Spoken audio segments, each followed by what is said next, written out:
मैंने तो देखी साफ साफ कह दिया, मैं साइंटिफिक आदमी हूँ, मैं गाय को माता नहीं मानता हूँ। जैसे घोड़ा है या कुत्ता है वैसे गाय है, एक जानवर है। और दुनिया खाती है गाय बीफ, अमेरिका खाती है, यूरोप खाती है, अफ्रीका खाते हैं, चाइना, रशिया, ऑस्ट्रेलिया, इवन ये अफगानिस्तान, पाकिस्तान, थाईलैंड, हमारे हिंदुस्तान में भी। अभी मैं केरल होके आया हूँ तो मैंने वहाँ बीफ खाया। क्या कोई बुरी चीज नहीं है, दुनिया खाती है। आप वो सब बुरे लोग हैं, आप ही साधु संत हैं। हद कर दी पागलपन की। वो कहते हैं कि साहब गाय माता है क्योंकि वो दूध देती है पीने को, तो भाई बकरी भी देती है दूध पीने को, भैंस भी देती है, वो ऊंट का भी पीते हैं लोग दूध, तिब्बत में याक का पीते हैं, वो सब देवी देवता हैं। पागलपन की बातें, बेवकूफी की बातें। अब तुम गधे हो तो बने रहो गधा, मैं गधे का इलाज नहीं मेरे पास। गाय को माता मानना और पूजा करना निहायत बेवकूफी की बात है। गाय एक जानवर है, जैसे घोड़ा और कुत्ता होता है वैसे, उससे ज्यादा मैं नहीं मानता हूँ। ये क्या हिजड़ो जैसी बातें हैं। अगर गाय माता है तो भाई बदला खुद लो, और गाय की हत्या उस दिन बंद हो जाएगी जिस दिन आप जो लोग गाय को खाते हैं उन्हें खाना शुरू कर दो, उसके बाद गौ हत्या होगी नहीं। जो हमारी माँ का दुश्मन है वो हमारा दुश्मन हुआ कि नहीं हुआ? अगर वो हमारा दुश्मन है तो उसका वध कौन करेगा? आप हिंदू है ना? हाँ बिल्कुल सही, आपके नाम से लग रहा है आनंद आपका नाम है, आप हिंदू है। आपको गलतफहमी होंगी कि हिंदू मजहब में गोश्त खाना हराम है। आप जब हिंदू मजहबी किताब पढ़ते हैं, आपकी मजहबी किताब में लिखा है कि गोश्त भी खा सकते हैं, मांस भी खा सकते हैं और बीफ भी खा सकते हैं, गाय का गोश्त भी खा सकते हैं। आप जब पढ़ेंगे मनुस्मृति चैप्टर नंबर 5 अध्याय नंबर 5 श्लोका नंबर 30 में लिखा है कि अगर खाने वाले जानवर, अगर खाने वाले मखलूक उस चीज को खाती है जो खाने वाले जानवर है, तो आप कोई गुनाह नहीं कर रहे, क्योंकि ईश्वर ने कुछ मखलूक को बनाया है खाने के लिए और कुछ मखलूक को खा जाने के लिए। Some to eat and some to be eaten. तो अगर आप खाने वाले जानवर खाते हैं तो गुनाह नहीं कर रहे। फिर आप जब मुताला करेंगे महाभारत का, महाभारत में अनुशासन पर्व में अध्याय नंबर 88 में युधिष्ठिर, पांडव के 5 भाई थे। आपने युधिष्ठिर का नाम तो सुना होगा।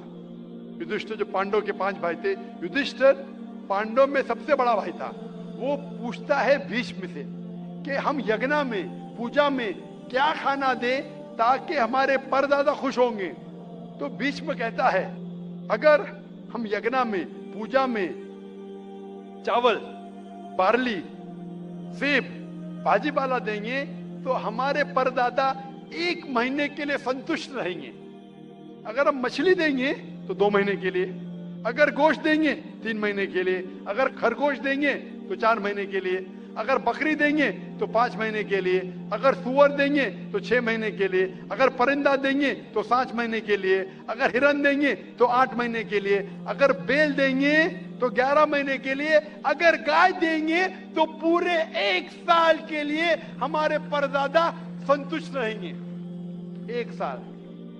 क्या दूध की बात कर रहे हैं सर? आप बफेलो देंगे, बफेलो तो 12 साल के लिए, अगर राइनोसरस देंगे या रेड मीट, लाल गोश्त, तो हमारे परदादा हमेशा के लिए संतुष्ट रहेंगे। पूरा मेन्यू है महाभारत में, हिंदू किताब में पूरा मेन्यू है।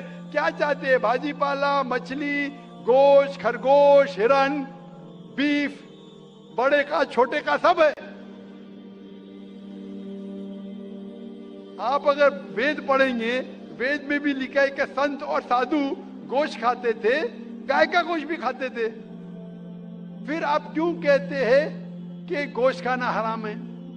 क्योंकि बहुत से हिंदू लोग बाकी मज़ाहिब से प्रसन्न हुए। मजहब से प्रसन्न होने के बाद कुछ मजहब मानते अहिंसा में, और वो समझते हैं कि जानवर को कत्ल करना गुनाह है। क्यों? क्योंकि जानवर में जान है, बाजी पाला में जान नहीं है, पेड़ पौधों में जान नहीं, इसलिए बाजी पाला खाना गलत नहीं है, लेकिन जानवर खाना गलत है।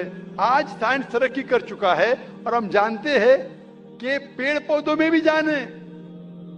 तो उनकी लॉजिक जरा बदल गई। हाँ हाँ जाकिर भाई, हम जानते हैं पेड़ पौधों में जान है, लेकिन पेड़ पौधे उनको दर्द का एहसास नहीं है, उन्हें दर्द नहीं होता। पेड़ पौधों को दर्द नहीं होता है और जानवर को दर्द होता है, इसीलिए जानवर खाना बड़ा गुनाह है, पेड़ पौधे खाना कम गुनाह है।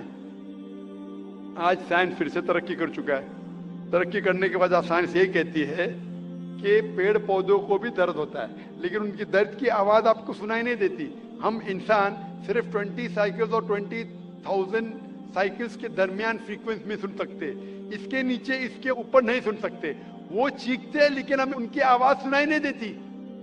तो एक शख्स ने मुझसे सबसे ज्यादा बहस किया और कहा कि जाकिर भाई, मैं मानता हूं कि पेड़ पौधों में जान है, पेड़ पौधे को दर्द होता है, लेकिन पेड़ पौधों में सिर्फ 2 या 3 सेंसेस है, जानवरों में 5 सेंसेस है, इसलिए जानवर का कत्ल करना बड़ा गुनाह है। तो मैंने उससे पूछा कि अगर आपका भाई पैदा होता है 2 सेंसेस कम के साथ, वो सुन नहीं सकता है और बात भी नहीं कर सकता है, गूंगा है और बहरा है, जब वो बड़ा होता है और अगर कोई इंसान उसका कत्ल करता है तो क्या आप जाके कहेंगे जज से, मिलॉर्ड कातिल को कम सजा दो क्योंकि मेरा भाई गूंगा था, बहरा था, वो सुन नहीं सकता था, बात नहीं कर सकता था? आप तो कहेंगे कातिल को डबल पनिशमेंट दो, मेरा भाई तो मासूम था, ना सुन सकता था ना बात कर सकता था। आप अगर मुताला करेंगे मजहबी किताबों का और साइंस का, गोश्त खाना कोई गलत नहीं है और मुझे खुसूसन कोई गिला शिकवा नहीं अगर गैर मुस्लिम, अगर हिंदू गोश्त नहीं खाते, मुझे कोई गिला शिकवा नहीं, क्योंकि अगर सब हिंदुस्तानी गोश्त खाने लगेंगे तो हिंदुस्तान में गोश्त का भाव बढ़ जाएगा। आज महंगाई का जमाना है, पेट्रोल का भाव बढ़ रहा है, सब हिंदुस्तानी गोश्त खाने लगेंगे तो गोश्त का भाव भी बढ़ जाएगा। तो मुझे कोई गिला शिकवा नहीं आप अगर गोश्त नहीं खाते, लेकिन अगर आप ये कहेंगे कि गोश्त खाना गलत है तो आपको आपके मजहबी किताबों के बारे में नहीं पता है और साइंस का भी नहीं पता है। अगर आप कहेंगे किसी की जान नहीं लेना चाहिए तो आप 2 मिनट भी जी नहीं सकते। हम जो सांस ले रहे हैं ये जर्म्स है, जर्म्स में भी जान है, आप सांस लेने से उनका कत्ल कर रहे तो आप जी नहीं सकेंगे। इस्लाम में ये है कि जो चीज की इजाजत है वो आप खा सकते, जो हराम है उसको नहीं खाना चाहिए। इसीलिए मैं हवाले देता हूं, मैं कोई आलिम नहीं हूं, मैं कोई पंडित नहीं हूं, मैं अपने आप को तालिब इल्म कहता हूं, लेकिन मैं हमेशा हवाला देता हूं। तो किसी को भी शक है, किसी को भी शुबा है तो घर पे जाके चेक कर सकता है, या इंटरनेट पे जाइए, आप टाइप करो, वेद भी इंटरनेट के ऊपर है, कुरान भी इंटरनेट के ऊपर है, टाइप करो, रेफरेंस टाइप करो, आपको हवाला मिल जाए।